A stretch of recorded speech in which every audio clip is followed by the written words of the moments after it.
Good afternoon, everyone. I'm joined on my right, Chief Detectives Jimmy Essick, on his right, Chief McGee, Brian McGee, and then Kathy O'Reilly, the Chief of Transit. We're going to give you an update on a few cases that have transpired in the last couple of days, and then we'll open it up afterwards for questions.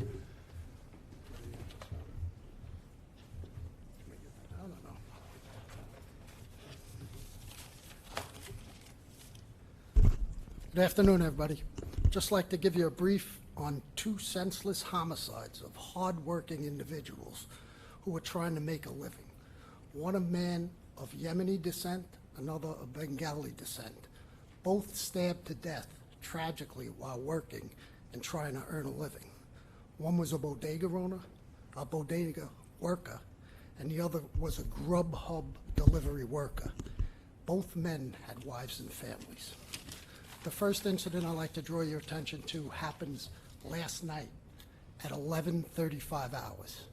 It's at the K&B Gourmet Deli, located in Upper Manhattan, specifically 1980 2nd Avenue. A Mr. Ahmad Alamaki and his cousin, a Mr. Hussein Zukhari, were working in a deli when they were confronted by a frequent disorderly customer who was described as a male Hispanic, 30 years old with a beard. This man demanded store credit. When he was denied that credit, he threatened to shoot the workers. The male then exits the store and began pounding on the window of the store. Both Mr. Alamaki and Zukhari exit the store and confront the perpetrator outside. At this time, a fight ensues. A knife is pulled by our perpetrator and stabs both victims. Ahmad Alamaki suffered wounds to his left flank and left arm, and he collapsed and was pronounced dead on arrival at New York Cornell. His cousin, Mr. Hussein Zukhari, received lacerations to his left eye, and he is expected to make a full recovery. Detectives from Manhattan North Homicide and Manhattan North Detectives are currently on the scene conducting an investigation. We're looking for the public's help. We'll be issuing that photo that you see out there right now. We believe this male frequents the area, and anybody with any information could call Crime Stoppers at 1-888-577-TIPS. Our second incident I'd like you to draw attention to happens over the weekend on Saturday, October 16th at 1 o'clock in the morning at Sarah Delano Roosevelt Park, specifically 102 Hester Street in Lower Manhattan. A male Bengali, Salah Mia, 51 years old, was found lying unconscious with stab wounds to his abdomen. He was taken to Bellevue Hospital where he succumbed to his injuries. There was a witness in that park who states he saw a male riding away on our victim's bicycle. The Grubhub delivery bags were hanging off the handlebars of that bicycle. We recovered video, and it shows our victim on the bench. The suspect walks up to him. He sits on that same bench. There's some sort of verbal exchange that's between the two men. The suspect then points to his bicycle, a shove. The perpetrator pulls a knife and stabs our victim in the abdomen. We have recovered video of this perpetrator on the bike, and we track it all the way over the Williamsburg Bridge to South 5th Street in Bowickran area. And we're asking for the public's help. We know there were other people in the park who witnessed this, and we want them to bring forth any information whatsoever in regards to this terrible crime. With that, I'd like to turn it over to Chief of Transit, Kathy O'Reilly. Thank you, James. So grand larcenies are down in the transit system year to date, 20%, 527 versus 661. We are spiking, however, it's the 28-day period, 92 versus 45. We know as more riders return to the system, we'll see more of these larcenies, particularly from sleeping passengers. This is the reason we continue to caution riders to remain aware. No one deserves to have their property taken, but the fact remains that offenders look for the easiest opportunities. Many of these crimes are preventable. Our commitment to deployment additional officers in transit remains the same. A significant portion, about 1,000 additional officers each and every day. And that is significant because transit crime represents 1.6% of overall city crime. On Thursday, October 7th, you're going to be able to see on this video, a 15-year-old was riding the train on Transit District 33 in the 8-3 precinct. He snatched a cell phone from a female, 53 years of age, who was riding the train with her daughter. As you can see from the video, the officers were wearing their masks in the right place at the right time and quickly apprehended the individual after the foot pursuit. I direct your attention to the video at this time.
That's just one example of the great work the men and women of transit do each and every day. Just last night on the Q train at Sheepshead Bay Station, our officers were riding the train. They observed a lush worker. That's a person that steals property from people after they cut their pockets.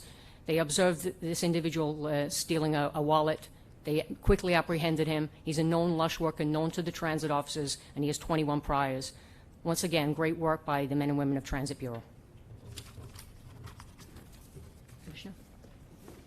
That's just a couple of updates. I'm sure you have some other questions, so we'll open it up. Steve, you want a quarterback? Yep. In New York. I have a question for yourself, Commissioner, and probably Chief O'Reilly, about the incident that gathered quite a bit of attention online yesterday, where officers pushed the rider out of the subway system. Yeah. Apparently, he said he asked them to wear a mask, and they couldn't hear him.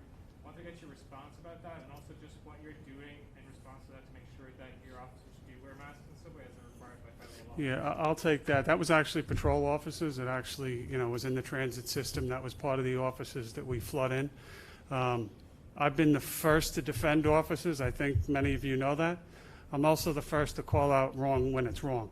Absolutely inexcusable. So as soon as I saw that yesterday, I reached out to Kathy.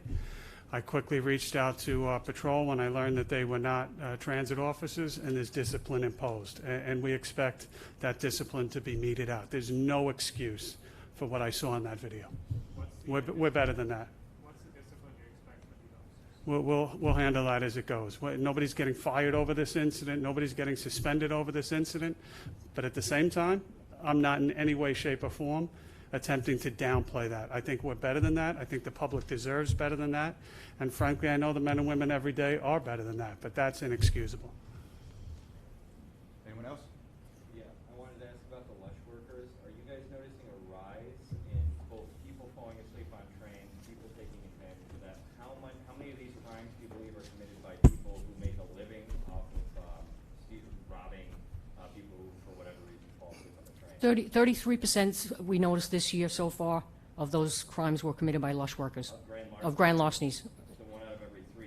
So how many do you have a sense of how many is this just a handful of individuals who are making a racket out of this? Well, that's why we term them lush workers, because they do make their living out of this. But once again, we caution the ridership. To remain alert when you're riding the trains. It's, to pay attention to your property. A large portion of our grand larcenies are unattended properties.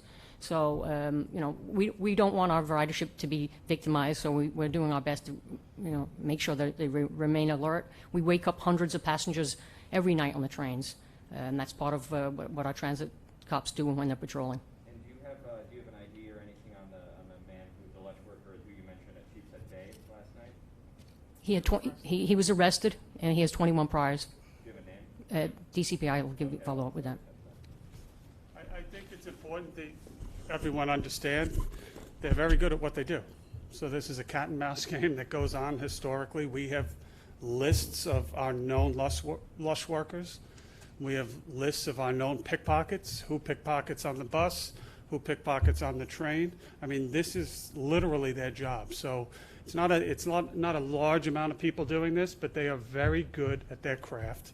The difficult part of this, obviously, is keeping them in jail. Tina? Chief Essex, these stabbings are pretty horrible. Is there a trend? Trend in the city, stabbings? Well, I mean, if you look at these two particular incidents, I mean, hardworking men at work, doing their jobs, and then stabbed to death. Is it a trend? We haven't seen this. Just in the weekend, just over the weekend, we've seen these last two, which are particularly disturbing crimes. Ashley? Chief, is the suspect in the Daly homicide, is he either known to the department or familiar to the detectives and officers in that area? This one just last night. It's about 12 hours old, this investigation. It happens last night. We received information that he is at the bodega constantly disturbing customers, so we feel he's going to be in the area. And there was another stabbing right around the same time, not too far away. Do you think that's connected? 2:45? We don't believe that's connected. We saw that it was about 18 blocks away an hour earlier, but we do not believe it to be the same. Okay. And Chief, regarding the staff in Roselle Park, you said they followed them with cameras over the Williamsburg Bridge in Washington, South District. Were they able to find the bike, or did they go into a building in Washington? We haven't recovered the bike yet, but our detectives are continually out there. It's very painstakingly hard work tracking these people on bikes, scooters, cars. But that's why we're asking the public's help. We get that information out there, and we track them as far as we can, sometimes through boroughs and miles. We will not give up until we find this man. Ashley? Commissioner, I want to talk to you about the officers in the shoving incident. You said that they were not, you weren't playing down the incident, and that there would be discipline imposed. I'm wondering if you could be more specific about if those officers will be modified or lose any time or pay, given that the mask mandate has been in place for a while. Everyone from the toddler to Yeah. the elder knows that it's in Yeah, place. there's no plans to modify or suspend. Discipline has already been initiated. Will they lose time? Quite possible, but that'll take place, going forward. Okay, any other questions? Tina? Did they get command disciplines already? I thought the two officers in that case were there to get CDs. That's correct. Yeah, and so they lose like 10 vacation days. It's a range, and that's the maximum range, yep. Okay, folks, thank you very much.